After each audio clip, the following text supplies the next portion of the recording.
10월 15일 목요일입니다. 시편 25편 1절로 22절 말씀. 여호와여, 나의 영혼이 주를 우러러 보나이다. 나의 하나님이여, 내가 주께 의지하였사오니 나를 부끄럽지 않게 하시고 나의 원수들이 나를 이겨 개가를 부르지 못하게 하소서.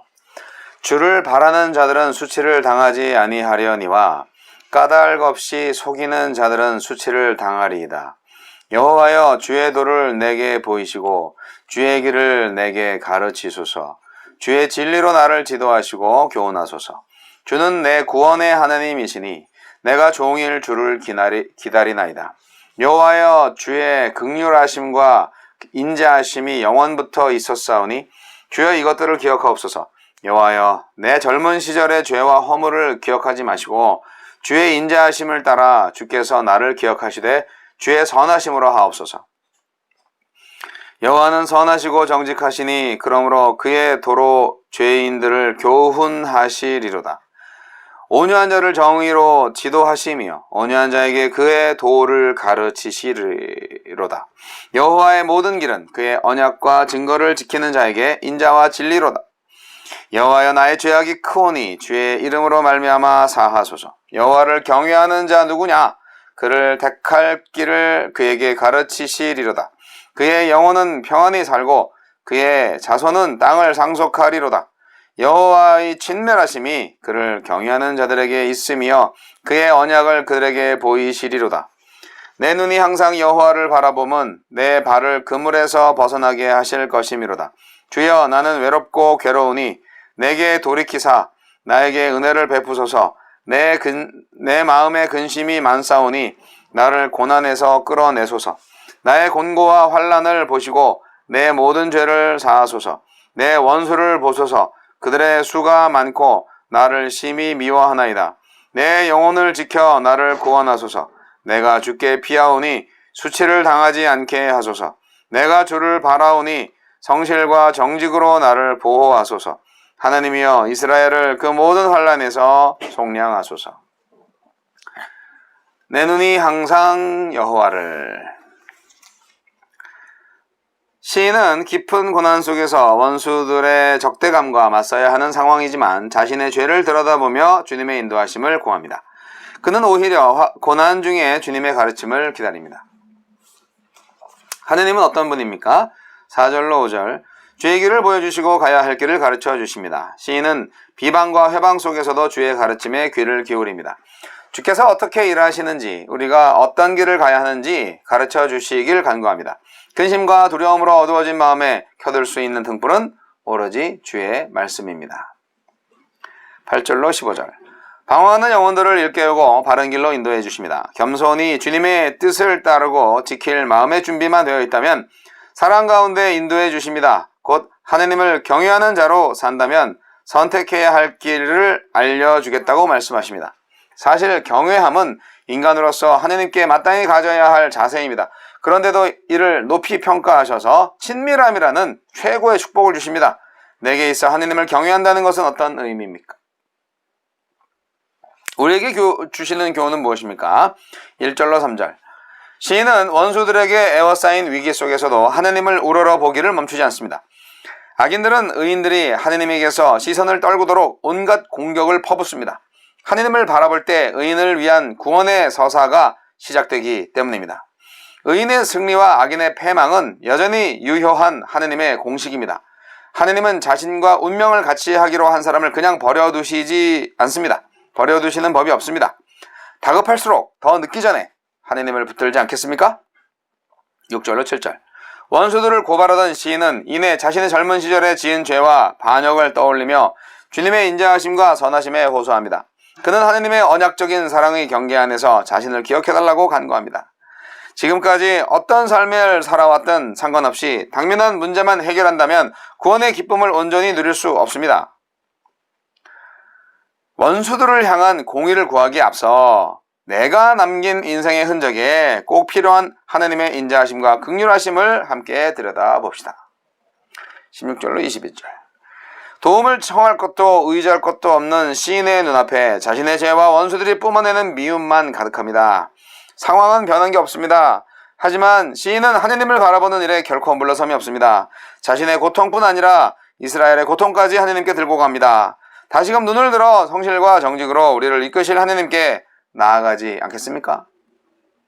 기도, 공동체의 기도. 고난 중에도 주의 가르침에 귀를 기울이며 깊은 신뢰로 주님께 나아가게 하소서.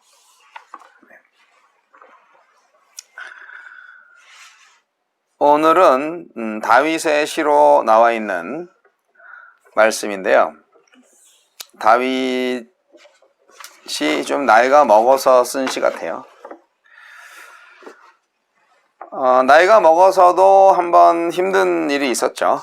네, 뭐 힘든 일이 많았죠. 다윗은 항상 힘들이 많은 사람이에요. 하느님의 이름을 부르면서 고백하는 다윗. 여호와여, 내 영혼이 당신을 우러러 봅니다. 참 이런 찬양과 경배의 시를 우리 날마다 불러야 되지 않겠습니까? 이것은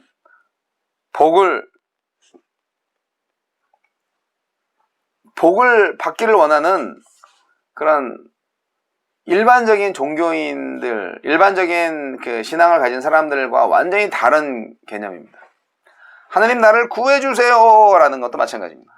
구원을 위해서 종교를 가졌는데 구원만을 바라는 그리고 사랑만을 바라는 그런 신앙인들과 차원이 다른 겁니다. 다윗은 하나님을 예배하는 사람이었습니다. 정말 이렇게 목을 완전히 들어 올려서 하늘을 우러러 하나님을 바라보는 거예요. 그러면서 뭐라고 하냐면 내 영혼이 당신을 우러러봅니다 라는 찬양을 하고 있는 거죠. 나의 하나님이여, 내가 주께 의지하였습니다. 나를 부끄럽지 않게 하시고 나의 원수들이 나를 짓밟지 않게 해주세요. 다윗은 당당합니다. 내가 하느님을 의지하니까 하느님은 나를 지켜주실 것이다. 그리고 하느님은 의로운 분이니까 이 땅의 불의를 심판하실 것이다. 이러한 확고한 확신이 있었던 것입니다. 근데 여기서 중요한 것은요, 하느님이 의로운 하느님이시기 때문에 내가 의로운 자의 자리에 있지 아니하면 내가 심판을 당한다는 사실입니다. 나를 대적하는 자들이 불의한 자고 내가 의로운 자인 겁니다. 그러니까 의로운 하나님이 저 불의한 자를 심판하시고 의로운 나를 구원하시는 거죠. 그런데 많은 종교들은 내가 당신한테 모든 걸 다 바치고 헌신했으니까 어떤 경우에도 내 편을 들어주세요. 나만 구원시켜주세요. 나와 내 가족만 잘 살게 해주세요. 그렇게 구하는 사람들도 있지요. 남이 어떻게 되든 상관없이 말이죠. 그것은 참된 하느님의 뜻이 아닙니다. 그것은 올바른 신앙이 아닙니다. 오늘 시인은 고통 중에서 하나님의 구원을 확신했습니다. 구원을 요청하는 시인의 당당함은 자신이 의로운 자라는 것, 하나님이 의로우신 분이라는 것, 그리고 또 나는 하나님을 확실하게 믿고 있다는 것, 바로 그러한 것이 당당함의 기초가 됩니다. 그런데 이제 이 다윗은 그러면서도 겸손합니다. 내가 당신을 위해서, 내가 하나님을 위해서 이것도 했죠요, 저것도 했죠요, 나를 기억해 주세요, 그렇게 말할 수도 있죠. 하지만 오늘 말씀 가운데서는 혹시요 제가 뭐 잘못한 거 있으면요 저한테 좀 가르쳐 주세요. 주님의 도를 가르쳐 주세요. 그리고요 제가 젊은 날에 지은 죄 용서해 주세요. 그렇게 항상 겸손하게 하나님께 노래하고 있습니다. 그러니까 언약의 하나님의 지도와 교훈을 구하는 것이 결국 찬양시의 주제인 것이죠. 항상 하나님께 집중하는 거죠. 예. 그렇기 때문에 우리가 정말 일상을 살면서 늘 하나님께 집중할 수 있는 인생이 되어야 한다.